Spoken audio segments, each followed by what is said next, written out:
Welcome back to the Transforming Basketball podcast, joined today by Samara Funnell, the Clubs and Schools Development Director of the Franklin Basketball Association in New Zealand. Sam, thanks so much for taking the time to join us today. Cool. Thanks for having me, Alex. Really excited to be on and excited to talk basketball with you. So the main idea we did this podcast is I've seen how you're applying the CLA in the youth basketball space, especially with beginners and under 12s. And I love, how you're doing it. And I think it's really creative. And a question kind of we get a lot is you can't use the CLA with young kids. What would you say to that? Right. Yeah. We get that a lot here too. In terms of people not thinking that it's doable with the younger age groups. And to that, I would just say it totally is. And you just kind of have to have the patience and the creativity to want to explore it a little bit and have the comfortability to try it out, make mistakes, and then make adjustments that suit the age that you're working with. I use CLA basically in everything I do with all the programs that I run. And one of the programs that I do is solely based on 7 and unders. So it's definitely doable. So what would it look like, Sam, in terms of a practice at that age group? Because obviously I think it's so different to like coaches wanting to have everything controlled, organized. And I think it's just impossible with that age group, right? What would a practice look like with the under 7 age group when they're not going to be following every single word that a coach says? And what I really liked about your videos is it's like it's a very playful environment where there's some structure, but it's not, very much like you must be doing this, you must be in a line. You really let kids explore, have fun, etc.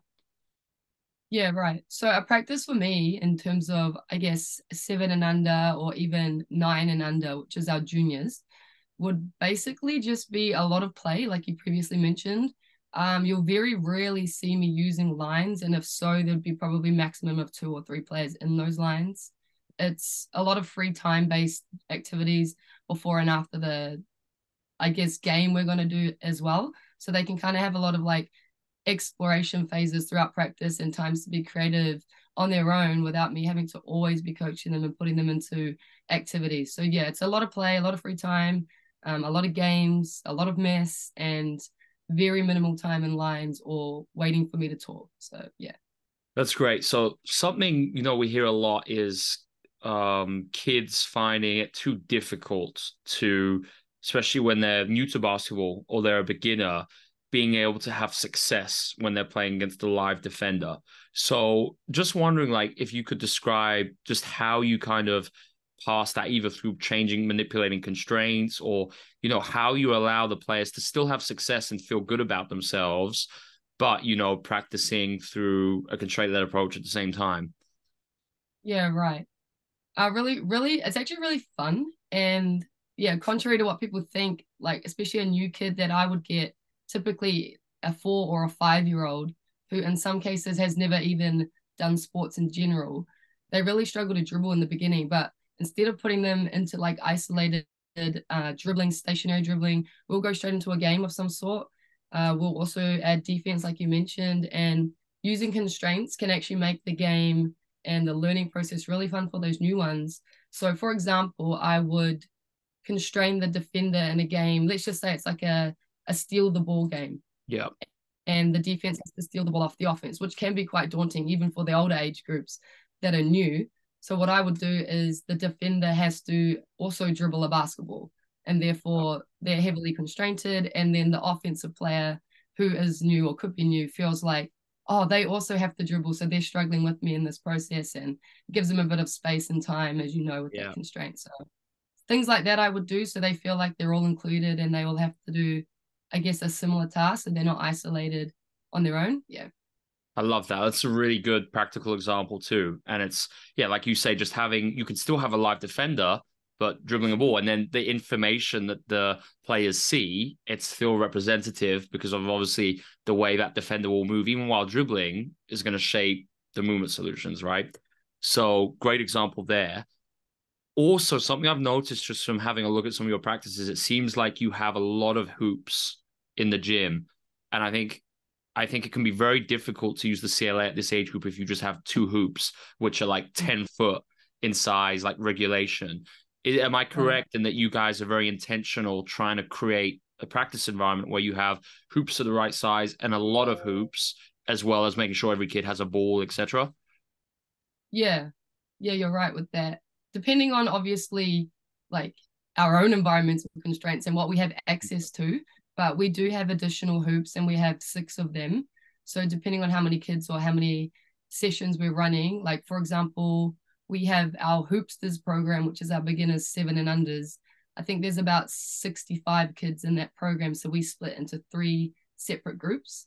And for each group, they have access to about 3 or even 4 hoops if they really wanted to. And like you mentioned, we'd put the hoops lower at a height that's going to give them enough challenge and success at the same time. So roughly like 8 foot, or sometimes even for my group, which is the 4-year-olds and 5-year-olds, would even put it down to like, I know, like 7 foot or something like that. So it gives them a chance to have a little bit of success. And the ones that are having success at that height, we could put it a little bit higher to prep them for their next age group. So yeah. Right. That's exactly it. And I spoke about it in regard to equipment scaling on the episode before this, because we did the episode on task simplification. And I think that's really a huge part of using the CLA at these age groups, where it's about finding, like you alluded to there, the optimal challenge where it's not too easy, it's not too difficult. And then obviously, I think that all starts with making sure the equipment is age appropriate.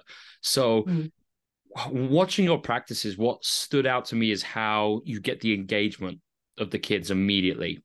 And that's something I rarely see in youth basketball, especially at the younger ages, where coaches really try and instruct or kind of keep control of a group.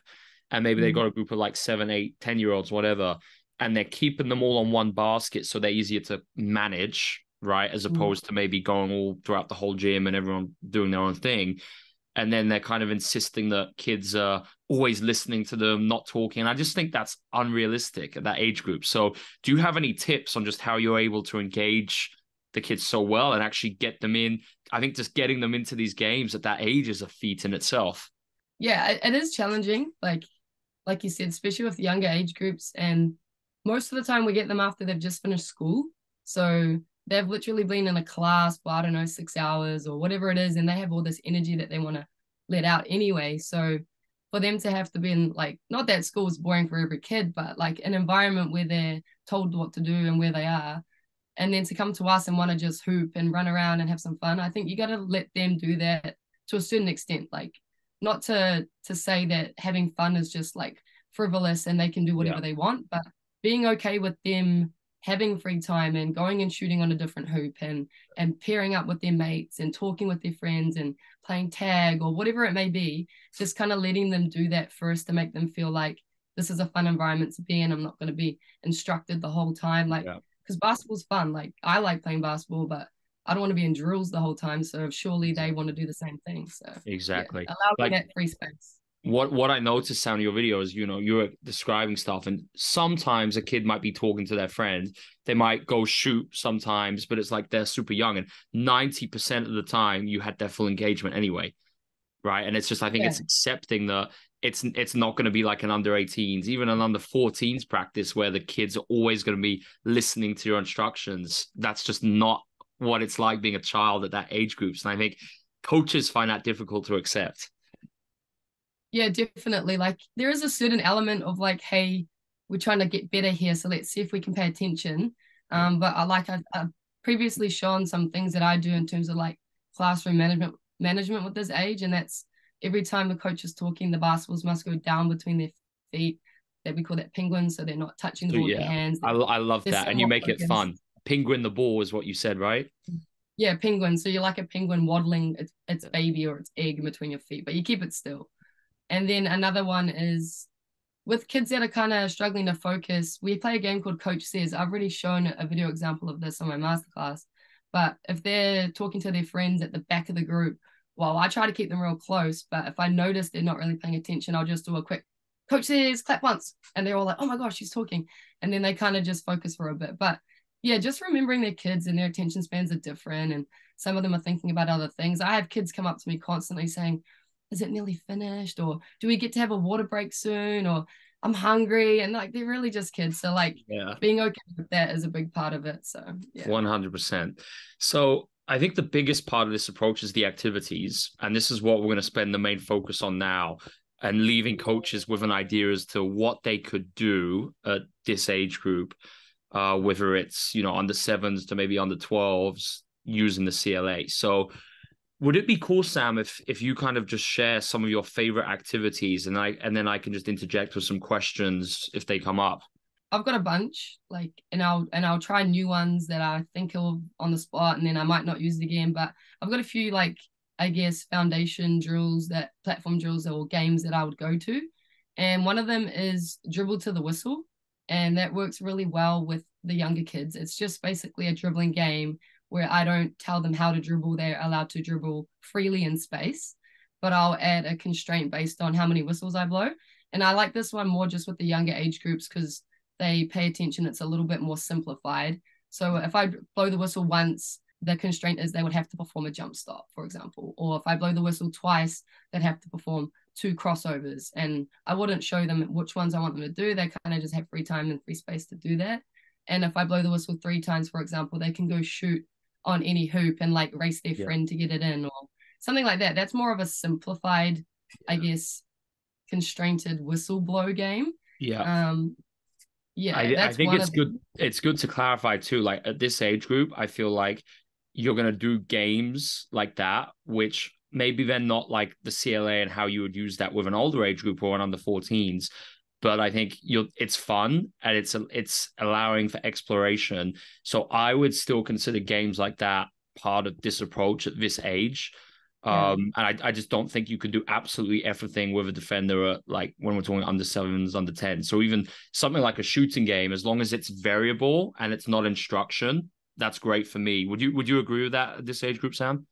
Yeah, 100%. Like I wouldn't spend too much time on that, but that's mostly just their warm-up free space to explore their own dribbling without me telling them how to dribble, with the same thought process of they have to listen to how many whistles are being blown and what task I'm trying to perform based on how many whistles. But that would be the most simple one that I do.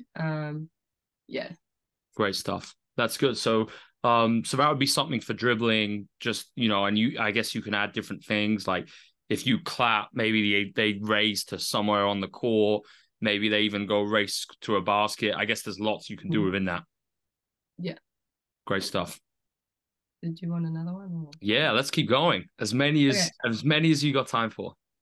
Yeah, so I guess another one that I like to do is we do a lot of live stuff. Like that would probably be the only one that would do that doesn't really require a defender or some sort of a game element to it.